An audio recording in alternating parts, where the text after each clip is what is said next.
Bab 1071, Kesulitan dalam bertindak. Seorang idiot sejati mungkin adalah seseorang seperti Iosef dari keluarga Tarasov.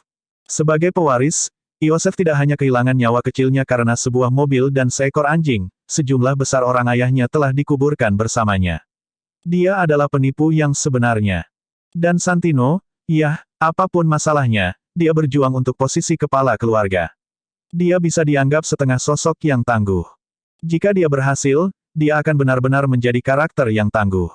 Oleh karena itu, bagian tersulit dari rencana Luke terletak pada kemampuan aktingnya. Bagaimana membuat pihak lain berpikir mereka bisa mengalahkan Bugiman John dengan meningkatkan kekuatan mereka, dan mengirimkan sejumlah besar pengalaman dan poin kredit, tidak, sejumlah besar penyerang, akan bergantung pada keterampilan akting Luke. Untungnya, kemampuan aktingnya telah meningkat pesat selama setahun terakhir ini. Dia mungkin tidak memenangkan penghargaan aktor terbaik, tapi dia setidaknya bisa dianggap sebagai aktor berpengalaman. Tidak akan sulit untuk bertindak seolah-olah dia dalam bahaya dan bisa mati setelah beberapa gerakan lagi. Namun, dia akan membutuhkan banyak kantong darah profesional dan alat peraga rias. Jika perlu, dia bisa berpura-pura terluka. Tentu saja, mustahil baginya untuk benar-benar terluka, apalagi meninggalkan setetes darahnya sendiri, karena itu bisa digunakan dalam pengujian. Ada catatan darah John, sidik jari, dan pemindaian iris mata di Continental Hotel. Selama mereka cocok, alias Bugiman ini akan diganti. Itu seperti yang selalu Luke katakan, bersiaplah. Keselamatan pertama. Di malam hari, Luke memeriksa perlengkapannya di kamarnya sebelum dia mengenakan kemeja hitam dan mengenakan dasi. Kedua pistol Glock juga ada di sarungnya. Keunggulan senjata ini adalah cepat, mantap, dan memiliki peluru yang cukup. Itu lebih praktis daripada pistol lain untuk membunuh penjahat biasa yang tidak terlindungi. Dia mengambil jasnya dari tempat tidur dan memakainya. Setelah merapikan dirinya di depan cermin, dia berbalik dan melihat sekeliling. Pria di cermin memiliki rambut gondrong yang disisir ke belakang dengan hairspray. Dia mengenakan setelan hitam baru dan sepatu kulit mengkilap. Puas, Luke mengangguk. Ini adalah contoh pria yang tepat. Dia meraih tas datar di atas meja, menyampirkannya di bahunya, dan mendorong pintu terbuka. Ketika dia pergi, seorang wanita berambut pendek melihat ke lampu belakang mobil, mengeluarkan ponselnya, dan mengirim pesan, Bugiman sedang menuju ke lokasi. Jauh di Amerika, Santino membuka pesan itu dan melihatnya. Dia meletakkan teleponnya dan diam-diam menatap patung di depannya. Dia mengambil napas dalam-dalam. Bugiman, jangan kecewakan aku. Mobil melaju selama lebih dari 40 menit di malam hari dan berhenti di samping jalan pegunungan. Luke keluar dari mobil dengan tasnya dan dengan cepat naik gunung, dengan cepat menghilang ke dalam kegelapan. Perkebunan keluarga De Antonio terletak di lereng yang landai. Bangunan utama adalah kastil kuno yang dibangun di lereng bukit. Itu telah dimodifikasi dan diperluas menjadi warisan leluhur keluarga De Antonio. Menurut tradisi, upacara penobatan kepala keluarga baru akan diadakan di tanah leluhur yang istimewa ini. Sebagai situs bersejarah, bagian dari perkebunan De Antonio tempat kastil kuno berdiri masih ada. Terutama katakombe. Tidak hanya keluarga De Antonio tidak menghancurkan mereka, mereka bahkan menginvestasikan banyak uang untuk melestarikannya. Bagaimanapun, ini adalah situs kuno. Itu mewakili sejarah panjang dan kehormatan kuno keluarga De Antonio, setidaknya, itulah yang dirasakan keluarga De Antonio. Tanah leluhur ini tidak bisa dibiarkan merana karena usia tua, dan bayangan bangunan kuno juga tidak bisa hilang. Semakin banyak bagian kuno yang dihancurkan, semakin buruk kerusakannya, dan sejarah keluarga De Antonio akan menjadi lelucon. Meskipun tidak banyak cetak biru bersejarah dari kastil kuno ini, Continental Hotel masih memilikinya. Menggunakan rute yang telah dia tandai di cetak biru, Luke dengan cepat mendaki bukit dan memotong celah di antara gedung-gedung sampai dia mencapai sebuah pintu kecil di daerah terpencil. Ini adalah tempat yang aman di mana penguasa kastil tinggal selama pertempuran kuno. Keluarga bisa menunggu di sini saat ksatria mereka melawan musuh, dan perlahan bisa memutuskan apakah akan bertarung sampai mati atau berbalik dan melarikan diri melalui katakombe. Ada juga penjaga yang berjaga-jaga dan berpatroli di dekatnya, tetapi penyembunyian dasar John Wick sangat berguna. Luke menyelinap melalui bayang-bayang. Meskipun penjaga hanya berjarak 5 meter, mereka tidak melihat seseorang menyelinap melewati mereka. Harus dikatakan bahwa penyembunyian dasar memang sangat hebat. Meskipun tampaknya tidak terlalu tangguh, itu adalah kemampuan sekunder terbaik untuk Bugiman John dan Luke. Itu harus dimiliki untuk penyergapan dan pembunuhan. Setelah memasuki katakombe, gerakannya menjadi lebih santai. Hanya ada sedikit pencahayaan yang diperlukan di sini. Bayangan gelap ada di mana-mana, yang merupakan tempat paling cocok untuk penyembunyian dasar. Lokasi kamera pengintai diproyeksikan ke lensa Luke. Dia memeriksa medan yang cocok untuk pertempuran saat dia maju. Jika itu adalah John sendiri, pengawasan akan menyebabkan dia mendapat masalah. Tetapi bagi Luke, mudah untuk mengganggu pengawasan dan membekukan umpan selama setengah detik. Bahkan seseorang yang duduk di depan Fit tidak akan bisa melihatnya lewat. Sama seperti itu, dia berjalan ke gedung utama. Hari ini adalah hari sebelum upacara penobatan, dan perjamuan yang meriah diadakan di rumput di luar. Ada penyanyi, band, dan orang-orang berbicara di mana-mana. Mereka semua di sini untuk merayakan penobatan Ratu Chamora. Gianna, calon ratu, baru saja mengirim orang penting dari keluarga lain. Dia bersiap untuk kembali ke kamarnya untuk mandi dan beristirahat selama 1 jam sebelum pergi keluar untuk menjamu lebih banyak tamu. Berbeda dengan ruang tamu modern yang mewah, kamar mandinya adalah ruangan tua dan gelap dengan langit-langit tinggi. Luasnya lebih dari 100 meter persegi. Sebagian besar perabotannya kuno, dan pemandiannya adalah pemandian batu antik dari ratusan tahun yang lalu. Alasan mengapa ruangan ini begitu besar adalah untuk memberikan bak mandi besar, di atas platform batu yang ditinggikan setinggi 3 langkah, beberapa ruang. Berdiri di depan cermin, Gianna melihat dirinya yang kelelahan dan tertawa mencela diri sendiri. Mengenakan mahkota berarti menanggung beratnya. Kekhawatiran yang sangat membahagiakan. Saat dia berbicara, dia melepas mantel bulunya yang seputih salju, memperlihatkan gaun ekor ikan berwarna putih keperakan. Pada usia 26, dia bukan lagi seorang gadis muda, tetapi dengan cukup uang dan perawatan yang cermat, dia tampak seperti seorang wanita berusia awal 20-an, yang tidak mengurangi kebanggaan yang unik bagi seorang wanita. Namun, saat dia menyeka sudut matanya, dia menggelengkan kepalanya dengan menyesal. Sepertinya aku akan mendapatkan lebih banyak kerutan kali ini. Upacara penobatan akan menetapkan posisinya sebagai kepala keluarga dan kursinya di meja tinggi, tetapi dia masih memiliki banyak hal untuk diselesaikan. Misalnya, 12 anggota yang ingin mengambil kesempatan untuk memotong keuntungan Chamora harus dipukuli, dan adik laki-lakinya yang mengkhawatirkan, Santino, harus diberi pelajaran. Ini akan memakan waktu setidaknya 2-3 bulan sebelum semuanya diselesaikan. Bab 1072, saya baru 19,5, masih anak-anak. Dengan pemikiran itu, Gianna tersenyum mencela diri sendiri. Tidak ada yang berani mengatakan saya memiliki lebih banyak kerutan. Orang bodoh seperti itu tidak akan hidup lama. Tiba-tiba, tangannya membeku. Cermin di depannya menunjukkan bayangannya dan, sosok hitam, perlahan muncul dari kegelapan. Jonathan, gumamnya, tapi ada getaran dalam suaranya. Dia perlahan menurunkan tangannya dan berbalik. Dia menatap pria berjas yang berjarak 5 meter. Apakah kamu di sini untuk membunuhku? Luke memegang Glock di tangannya dan berkata dengan tenang, "Iya." Gianna tertawa. Benar, tidak akan ada alasan lain bagimu untuk mengunjungiku, kan? Bahkan jika kita adalah teman lama. Petik 2. Luke merasa sedikit canggung. Sebenarnya, ada sesuatu antara Gianna dan John sebelumnya. Tentu saja, Gianna yang melakukan langkah pertama, tepatnya, John tidak pernah menerima. Harus dikatakan bahwa terlalu berlebihan bagi seorang pria untuk menjadi terlalu tampan. Gianna adalah pewaris yang cerdas dan cakap yang mendapat dukungan dari keluarga Chamora. Penampilan dan sosoknya di atas rata-rata. Ditambah dengan pesona unik wanita Italia, kualitas keseluruhannya tidak kalah dengan wanita kelas atas di New York. Tapi John tidak tertarik padanya. Gianna bahkan telah mengambil inisiatif untuk menciptakan kesempatan baginya untuk memperlakukannya dengan terus terang. Namun, dia hanya mengatakan, "Maaf," dan berbalik untuk pergi.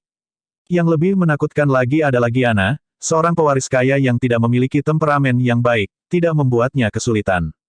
Dia tampan dan mampu. Dia bisa melakukan apapun yang dia mau.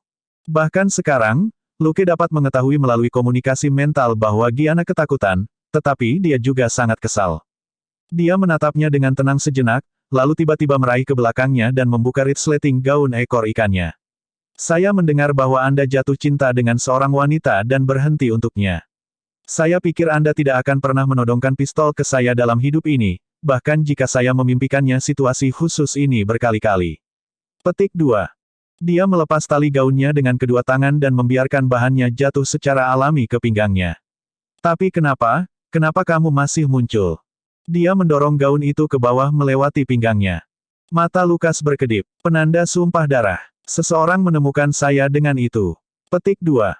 Giana berhenti, lalu mengangkat tangannya dan menarik keluar jepit rambut dari sanggulnya, membiarkan rambut hitam keritingnya mengalir di punggungnya. Siapa? Luke berkata, saudaramu, Santino. Tapi dia bertanya-tanya, Giana tidak tahu bahwa kakaknya Santino membantu John menyelesaikan misi keluarnya. Itu sangat tidak mungkin. Lagi pula, Santino telah menggunakan cukup banyak sumber daya Camora untuk membantu John. Mengingat keterjeratan rumit Giana dan John, bagaimana mungkin dia tidak tahu? Tangan Giana dengan jepit rambut berhenti. Ya, tentu saja itu dia. Dia menatapnya kosong sejenak, lalu tiba-tiba berteriak, tapi kenapa kamu tidak datang kepadaku saat itu? Apakah meminta bantuan saya begitu tak tertahankan bagi Anda? Petik 2. Lukas mengerti. Realitas bukanlah novel roman. Tidak mungkin Giana dan John akan mengikuti pola, putri tiran jatuh cinta pada pria keren. Menjadi terjerat tanpa harapan dengan pewaris bawah tanah semacam ini akan membuat seseorang terbunuh. Demi menikahi kekasih tercintanya, John memilih berhenti beberapa tahun lalu dan menjauh dari bisnis pembunuh bayaran. Apakah dia berani meminta bantuan Giana? Itu hanya akan memperpendek hidup istrinya. Baiklah, istri John berhasil lolos dari bencana ini, tetapi dia tidak hidup lama, dan akhirnya meninggal karena kanker. Itulah mengapa Anda harus menjadi orang baik. Saat Luke memikirkan ini, dia tetap diam. Lukas tidak punya apa-apa untuk dikatakan. Ini semua salah John. Mengapa dia harus membantu orang itu membersihkan? Lebih penting lagi, dia baru berusia 19,5 tahun. Dia masih anak-anak. Dia tidak mampu menyinggung kakak perempuan ini. Giana mencibir melihat ekspresi wajahnya. Sambil memegang jepit rambut di tangannya, dia melangkah ke platform batu dan masuk ke bak mandi. Dia kemudian berbalik ke arahnya dan berdiri diam. Aku tidak akan mati di tangan siapapun. Saya, Giana De Antonio, akan mati dengan cara saya sendiri. Saat dia berbicara, dia memegang jepit rambut di tangan kanannya dan memotong pergelangan tangan kirinya. Darah merah gelap langsung menyembur keluar. Luke berkata, sebenarnya, kita masih bisa mendiskusikannya. Giana membeku. Apa? Luke tenggelam dalam pikirannya. Bagaimana jika aku bersedia membantumu membunuh Santino? Giana tertegun selama beberapa detik sebelum dia bertanya dengan tidak percaya, benarkah? Betulkah? Lukas mengangguk tak berdaya. Giana terdiam sejenak. Kemudian, dia tersenyum dan menerjangnya. Kamu masih tidak ingin aku mati, kan? Luke mencengkeram tangan kirinya dan berkata, sebelum kita membahas ini, bukankah kita harus menghentikan pendarahannya? Kalau tidak, kamu akan bunuh diri, kan? Giana tercengang. Dia melihat darah yang mengalir keluar dari pergelangan tangan kirinya dan akhirnya sadar kembali. Kamar tidur. Saya memiliki kotak P3K di kamar saya. Beberapa menit kemudian, Luke duduk di kepala tempat tidur dengan tenang dan merawat luka pergelangan tangan Giana. Dia bergumam, saya tidak ingin mati. Aku masih ingin melahirkan anakmu. Saya ingin dia menjadi kepala keluarga berikutnya. Lalu, aku bisa berkeliling dunia bersamamu. Simpan, kakak. Lukas tertawa dalam hati. Giana telah kehilangan terlalu banyak darah, yang menyebabkan dia pingsan dan pingsan. Wanita ini benar-benar galak. Dia menggunakan jepit rambut untuk memotong arteri pergelangan tangannya, tetapi masih bisa mengobrol dengannya untuk waktu yang lama. Tentu saja, kondisinya tidak mengancam jiwa. Paling-paling, dia akan lemah selama 1 atau 2 hari. Dia hanya mengambil kesempatan untuk mengaku pada seorang pria yang dingin dan tampan. Tapi aku benar-benar hanya anak-anak. Lukas tidak berdaya. 10 menit kemudian, seorang pria Afrika Amerika yang tinggi dan kuat memasuki kamar tidur. Dia melihat mereka berdua dan sedikit malu. Johan, apakah kamu bekerja? Luke menyilangkan kakinya di kursi berlengan dan sedang membaca buku.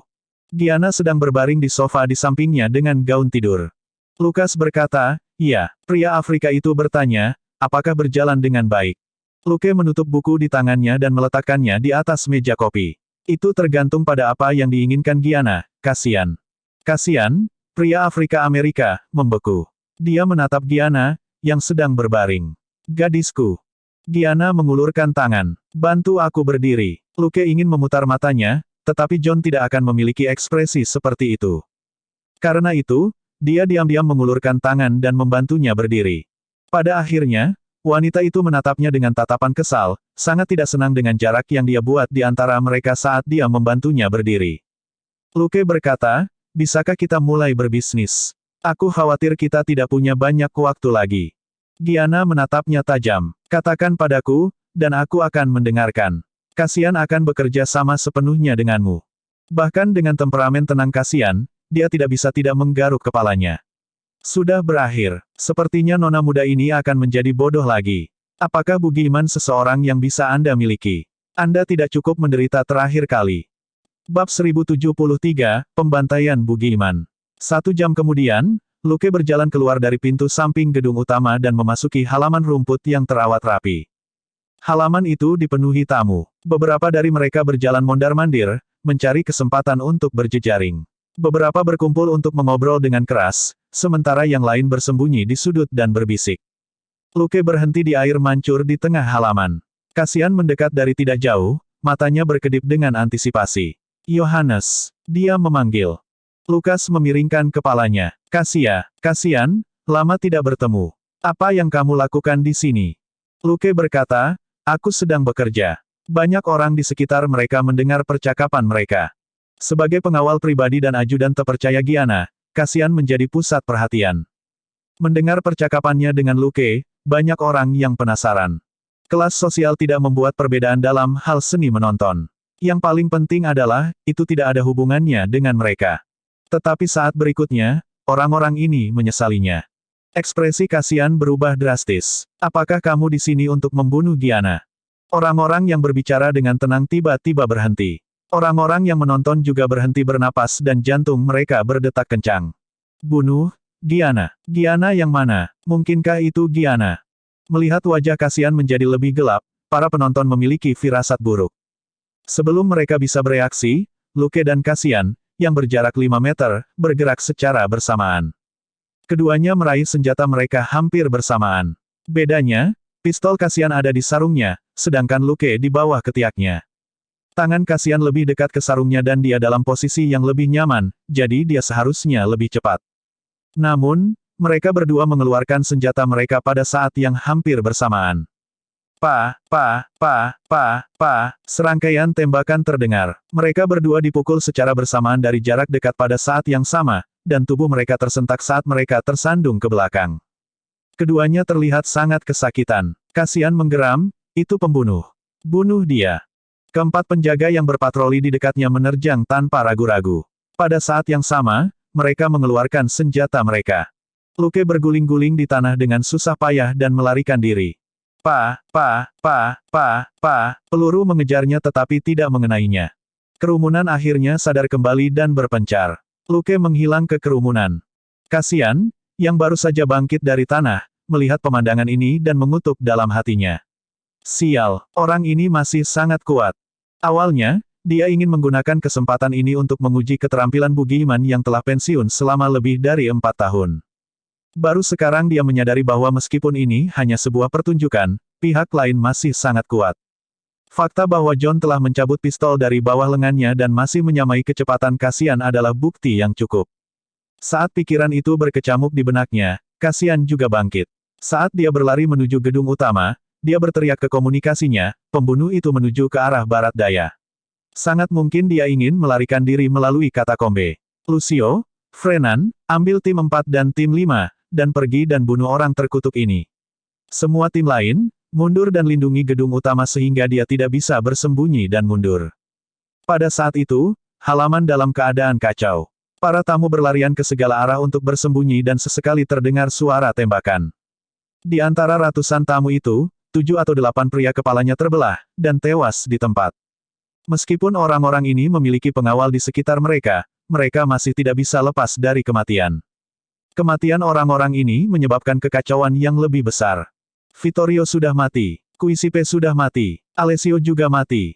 Pada saat yang sama, Kasian, yang berlari ke kamar tidur di gedung utama, membuka pintu. Melihat genangan darah besar di bantal dan Giana, dia meraung, Giana. Kedua pemimpin Camora yang mengikutinya bisa melihat bahwa di bawah rambut panjang Giana, sepertinya ada lubang di dahinya. Mereka saling memandang dengan kaget.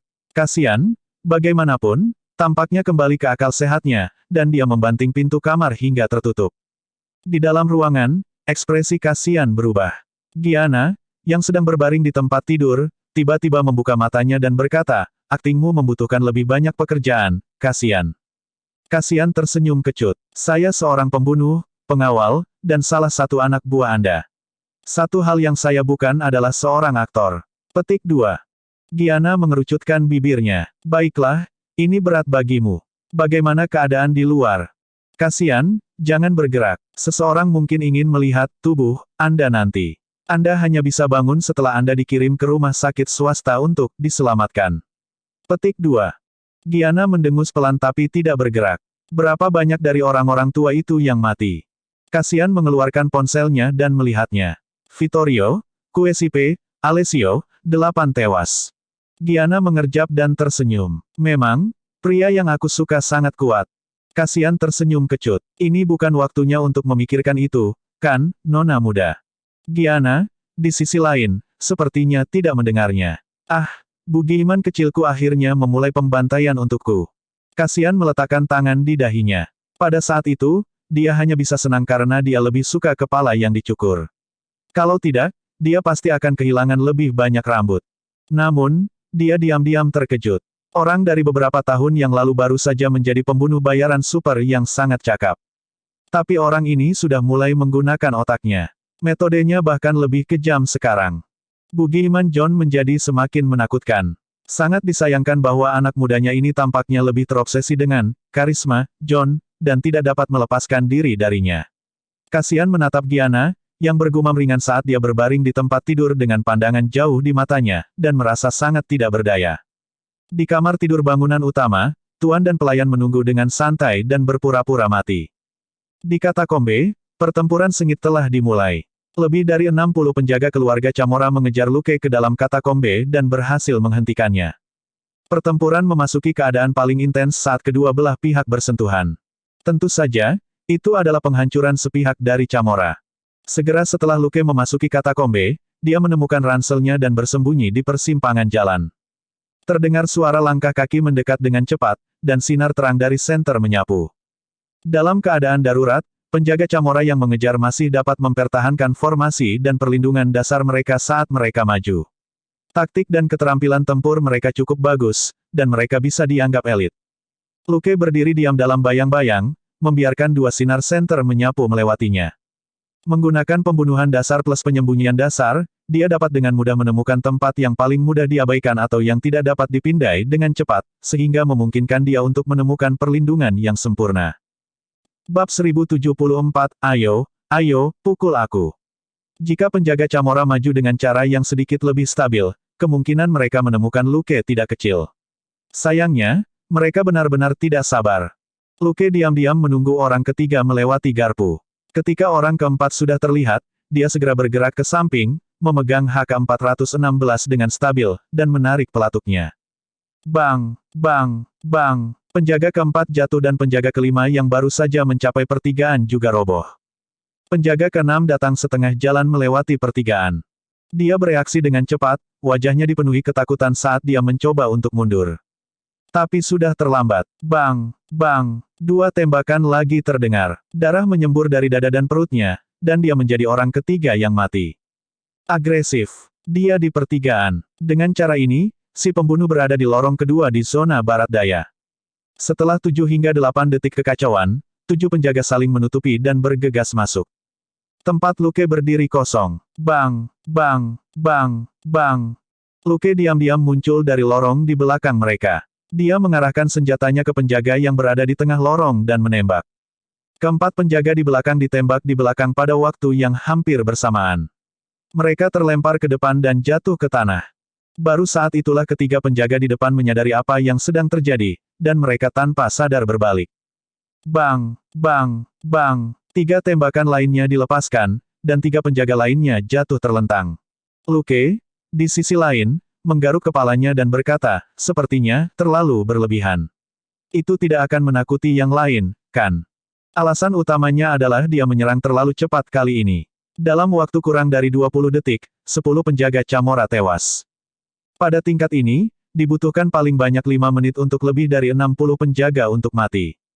Pada saat itu, mengapa dia melarikan diri? Membunuh begitu banyak penjaga dengan mudah terlalu mengintimidasi. Tetap low profile. Saya harus tetap low profile. Saya John Wick sekarang, bukan V. Saya harus bertindak, tidak kuat. Dia mengingatkan dirinya sendiri. Dia mengambil napas dalam-dalam dan menuju ke arah penjaga lainnya. Bang, bang, bang, ah. Serangkaian pekikan mengerikan terdengar, dan ada letusan tembakan yang sangat intens, yang menerangi lorong bawah tanah. Beberapa penjaga berteriak dengan gugup, jalan barat daya, cepat. Orang ini terlalu kuat, kami butuh cadangan. Tetap, mantap, kami memukulnya. Dia terluka, suruh Kira dan yang lainnya mengelilingi mereka dari sisi itu. Memegang HK-416 di satu tangan dan menekan perutnya dengan tangan lainnya, Luke tersandung di sudut, sebelum segera menjatuhkan tangannya. Sambil menggelengkan kepalanya tanpa daya, dia mengangkat tangannya untuk melihat waktu di arlojinya. Pertukaran kedua hanya memakan waktu 3 menit 15 detik. 5 penjaga lainnya tewas. Jika dia tidak berpura-pura terluka, orang-orang ini pasti akan mulai mundur. Berakting benar-benar terlalu sulit. Dengan pemikiran itu, dia diam-diam mundur. Bang, bang, bang, ah. Sementara separuh penjaga yang tersisa masih panik, Luke menyergap bala bantuan sejauh 30 meter. Dia berdiri di palang di katakombe dan melihat ke bawah diam-diam. 4 dalam kelompok penjaga sudah berjalan melewatinya. Penjaga kelima tiba-tiba menyeka wajahnya dengan tangannya dan melihat darah di ujung jarinya. Dia tiba-tiba berteriak dan melihat ke atas. Di atas. Bang! Bagian atas kepalanya pecah, dan dia tidak bisa lagi meneriakkan sisa kalimatnya.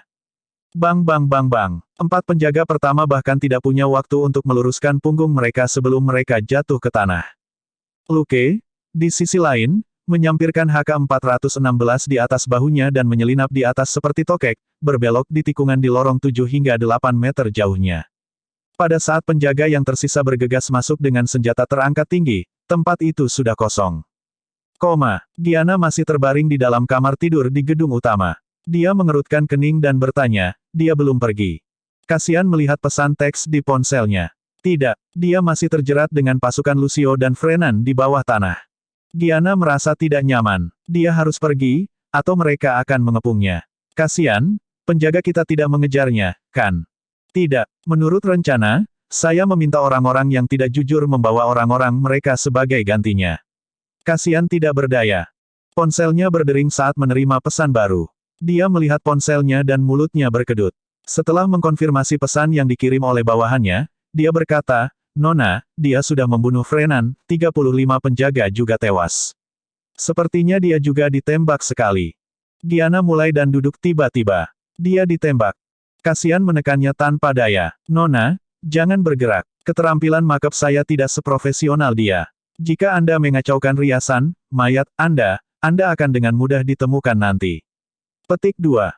Giana menghela napas. Baik, aku akan berbaring, bantu aku menyesuaikan riasanku. Pada saat itu, dia hanya bisa bergumam, cukup. Lebih dari setengah dari orang-orang tua yang tidak patuh itu sudah mati. Mengapa Anda mengambil risiko seperti itu? Petik 2. Semburat merah tiba-tiba muncul di wajahnya. Apakah kamu takut aku tidak akan bisa berurusan dengan orang-orang tua ini, jadi kamu membantuku melenyapkan mereka? Bugiman kecilku mencintaiku sampai mati. Kasian, hatiku sangat lelah, aku ingin pensiun. Mereka berdua terus bosan sementara Luke melanjutkan penampilannya. Informasi kasian sedikit ketinggalan zaman. Bahkan, Luke telah ditembak untuk kedua kalinya, dan itu memukul paha kirinya. Jadi, Luke terlatih-tatih saat berlari, dan dia tidak lupa melemparkan HK-416 ke penjaga yang menjulurkan kepalanya di sudut. Kemudian, dia mengayunkan ransel besarnya ke depan dan membuka gesper nilon untuk menghasilkan Benelli M1014. Ledakan. Penjaga kedua yang baru saja bergegas keluar dikirim terbang dengan lubang besar di punggung bawahnya. Penjaga ketiga yang bergegas keluar memiliki wajah penuh ketakutan. Dia terlalu cepat dan tidak bisa menahan diri. Dalam kegugupannya, dia sudah mulai menembak secara acak, berharap untuk menakut-nakuti Luke dan mempengaruhi akurasinya. M1014 di tangan kanan Luke, bagaimanapun, sangat stabil, dan moncong hitamnya meledak dengan api. Ledakan. Orang itu dikirim terbang juga. Seluruh tubuhnya terbanting ke dinding 2 meter jauhnya. Dia perlahan meluncur ke bawah, meninggalkan noda darah besar di dinding. Langkah kaki tergesa-gesa di lorong itu berhenti, berubah menjadi langkah-langkah pendek yang berdesir. Luke melingkarkan jari-jarinya di sekitar ransel besar dan menariknya kembali. Masih terlatih-tatih, dia dengan cepat berjalan ke pertigaan lain di lorong tidak jauh, dan mau tidak mau bergumam dalam hatinya, aku sudah pincang. Ayo, cepat dan panggil dua tim yang tersisa untuk menjatuhkanku. Petik 2. Bab 1075, terluka parah. Di Selat Dire, dari lebih dari 60 penjaga Camora yang menyerbu ke ruang bawah tanah, hanya sekitar 20 yang tersisa. Itu tidak cukup. Saya belum cukup terluka. Lukas berpikir dalam hati. Jika dia tidak bertindak lebih menyedihkan, para penjaga ini pasti akan mundur. Dalam waktu kurang dari 10 menit, 40 rekan mereka tewas. Hanya mereka yang memiliki otak abnormal yang tidak takut. Untungnya, setengah dari tim yang baru saja dia lepaskan melakukan bagian mereka. Mereka menggunakan komunikasi untuk memberitahu dua tim penuh yang tersisa bahwa pembunuh itu terluka di perut bagian bawah dan kaki kirinya, dan dia menuju pintu keluar bawah tanah di barat daya untuk melarikan diri. Mereka harus menghentikannya. Luke mendengarkan percakapan mereka melalui lubang suara nirkabelnya saat dia menuju kedua tim terakhir dengan Sharp Nose dan Elementary Soundwave. Kedua belah pihak mendekat dari dua lorong dengan sudut 90 derajat. Pada akhirnya, Luke mempercepat langkahnya dan berlari di depan mereka. Tentu saja, dia terlatih-tatih lagi. Tidak hanya dia harus mengirim mereka pergi, dia juga harus melakukannya dengan pincang. Para penjaga yang sangat gugup menembak tanpa ragu-ragu. Bang bang bang bang. Punggung Luke tersentak dan dia jatuh ke tanah. Kemudian, dia berjuang dan berguling ke sudut. Para penjaga menjadi bersemangat. Dia berada di lorong keempat di zona barat daya. Kami memukulnya lagi. Dia terluka parah. Tim lain yang masih berjarak puluhan meter juga terkejut. Mereka bergegas untuk mengelilinginya. Orang ini telah membunuh begitu banyak orang. Siapapun yang membunuh pembunuh yang menakutkan ini pasti akan dihargai dengan mahal. Promosi, kenaikan gaji, menjadi pemimpin tingkat menengah, menemukan sekelompok wanita cantik dan cantik, mereka akan dapat menikmati semua itu.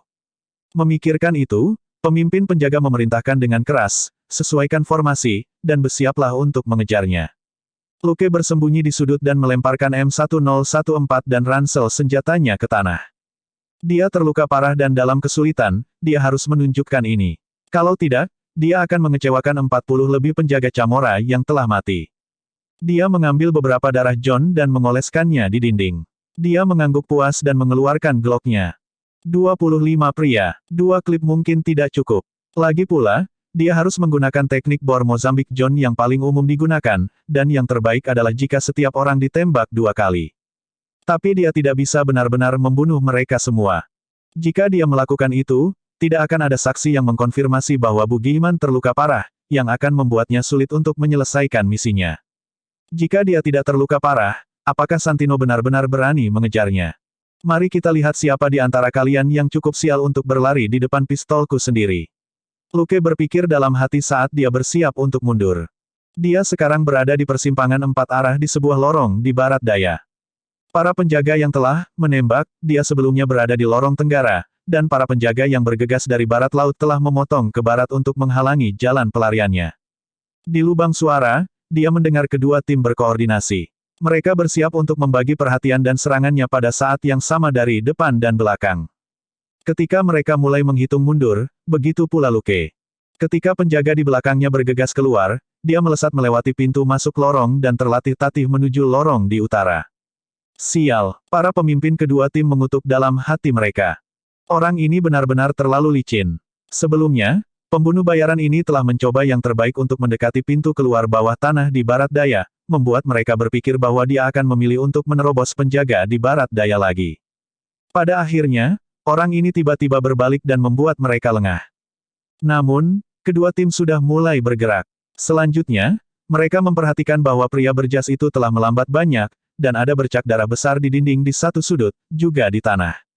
Dia kehilangan banyak darah. Dia tidak akan bisa lari jauh. Salah satu pemimpin dengan cepat berteriak, ikuti dia dan bunuh dia.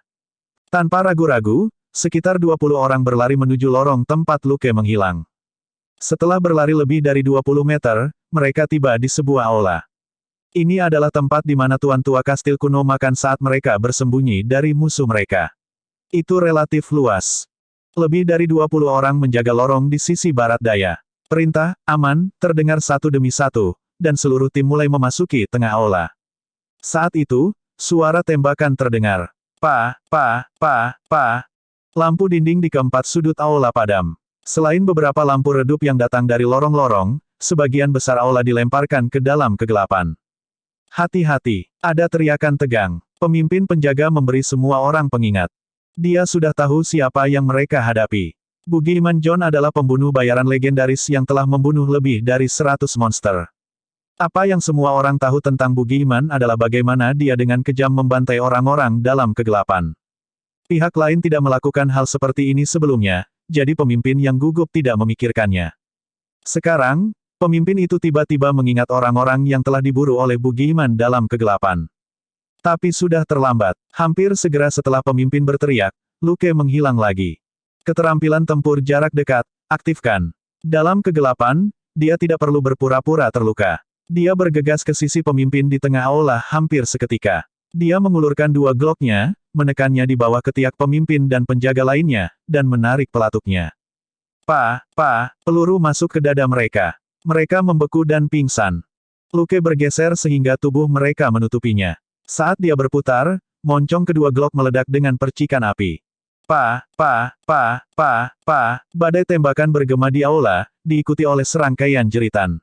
Para penjaga tegang setelah peringatan pemimpin mereka. Ketika mereka mendengar suara tembakan, mereka mundur ketakutan dan menekan diri ke dinding untuk mencoba dan menghindari terkena peluru nyasar di aula.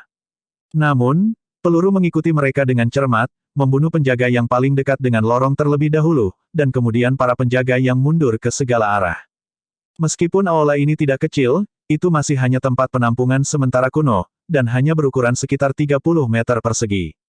Ini berarti tidak ada penjaga yang jaraknya lebih dari 10 meter dari Luke. Dalam jarak 10 meter, akurasi Luke sangat mendekati 100%. Para penjaga jatuh seperti gandum yang dipotong, tetapi senjata di tangan mereka terus menembak. Peluru yang tak terhitung jumlahnya melesat melewatinya, dan aula itu diterangi oleh kilatan tembakan yang terus-menerus sebelum dengan cepat berubah menjadi gelap lagi. Bahkan sebelum Luke bisa menyerang, beberapa penjaga terkena peluru nyasar, dan mereka berteriak saat mereka pingsan. Luke, yang sudah memakai kacamata inframerahnya, memandang orang-orang yang jatuh. Alih-alih membunuh mereka semua, dia menghitung mereka diam-diam. 10, 9, 8, 7, oke. Suara tembakan berhenti tiba-tiba. Aula menjadi gelap kembali. Hanya dalam 10 detik, hanya 7 penjaga di aula yang masih hidup. Ini adalah saksi-saksi yang Luke tinggalkan untuk Santino. Bab 1076, akhir babak pertama, dan keuntungan. Luke mengibaskan tangannya, dan pemimpin serta penjaga yang dia gunakan sebagai pelindung jatuh ke tanah, tubuh mereka penuh dengan peluru. Sambil menyilangkan lengannya, dia perlahan-lahan menyelipkan kedua Glock ke bawah ketiaknya. Dia mengambil langkah lain menuju lorong barat daya, meninggalkan aula yang dipenuhi dengan jeritan dan erangan. Dia tidak bergerak cepat, dan terpincang-pincang lagi. Ketika dia berjalan keluar dari aula, beberapa penjaga yang masih hidup dan bisa menembak tetap diam karena takut. Meskipun punggung pria itu menghadap mereka, dan dia terhuyung-huyung seolah-olah dia akan pingsan, mereka tidak memiliki keberanian untuk melepaskan tembakan. Mereka hanya bisa menyaksikan orang itu menghilang di lorong. Baru kemudian mereka menghela nafas panjang dan desahan lembut bersamaan. Cepat, panggil bantuan. Siapa dia? Siapa dia? Bu, saya ingin pensiun. Aku tidak akan pernah menjadi anggota geng lagi. Luke, yang sedang berakting, terlatih-tatih di luar jangkauan kamera pengintai terakhir di katakombe, sebelum dia kembali normal. Dia diam-diam mencapai kaki gunung dan masuk ke mobilnya. Dia mengeluarkan telepon prabayar dan mengirim pesan ke Gianna, semuanya berjalan lancar. Ikuti rencananya. Gianna, yang sedang menunggu ambulans di kamarnya, hendak meraih teleponnya, ketika Cassian menghentikannya. Cassian melihat bahwa itu adalah sebuah teks. Dia ragu-ragu, lalu menyerahkan teleponnya. Gianna membuka pesan itu, lalu menghela napas panjang lega. Cassian, dia mengirimnya. Gianna mengangguk. Semuanya berjalan lancar. Siapkan anak buahmu. Saat orang-orang itu datang untuk diautopsi, taklukkan mereka dalam sekali jalan. Pada saat itu, dia tertawa dingin. Aku benar-benar harus berterima kasih kepada saudaraku tersayang. Orang-orang tua yang paling merepotkan dibunuh lebih awal, akan lebih mudah untuk mengontrol sisanya. Jika dia tidak menemukan Jonathan, tidak akan mudah bagi saya untuk berurusan dengan orang-orang ini. Sekarang, kematian orang-orang ini ada di kepalanya, hehe. Petik 2. Kasian mengangguk tanpa suara. Bahkan jika Santino cukup beruntung untuk melarikan diri hidup-hidup kali ini, dia pasti akan menderita. Bahkan jika debu mereda dan Giana hidup kembali, orang-orang itu akan tetap membenci Santino. Siapa yang memintanya untuk mencari Bugiman? Beberapa orang tua dari keluarga Chamora telah terlibat dan meninggal. Keturunan mereka mungkin tidak akan setuju dengan Santino. Meskipun rencana ini telah disusun dengan tergesa-gesa, itu efektif. Pada akhirnya, itu semua tergantung pada apakah John bisa membunuh Santino atau tidak. Setelah tujuan ini tercapai, Giana tidak akan terkalahkan. Pada saat itu, dia akan menjadi satu-satunya keturunan keluarga Chamora, dan salah satu dari 12 anggota High Table. Luke mengemudi kembali ke Rome Continental Hotel dalam keadaan berdarah. Ketika dia tiba di lobi dari tempat parkir hotel, banyak orang hanya menatapnya sejenak sebelum membuang muka. Mereka tidak terlalu terkejut. Para tamu di sini semuanya adalah veteran di industri ini. Cedera adalah hal biasa dalam pekerjaan ini. Tidak banyak yang bisa dilihat. Paling-paling, mereka akan mengawasi Luke dan, ketika mereka bebas nanti, bertanya-tanya tentang insiden besar apa yang terjadi di Roma malam ini. Berjalan ke meja depan, Luke berkata kepada gadis jangkung itu, pesankan aku penerbangan ke New York untuk besok pagi. Resepsionis itu mengangguk. Ya, Tuan Wick. Dia melirik luka-lukanya dan bertanya, apakah Anda membutuhkan saya untuk meminta seseorang mengirim Anda ke bangsal medis? Lukas menggelengkan kepalanya. Tidak, minta kotak pertolongan pertama dikirim ke kamarku. Petik 2. Saat dia berbicara, dia bertindak seolah-olah dia melakukan yang terbaik untuk menjaga dirinya tetap bersama.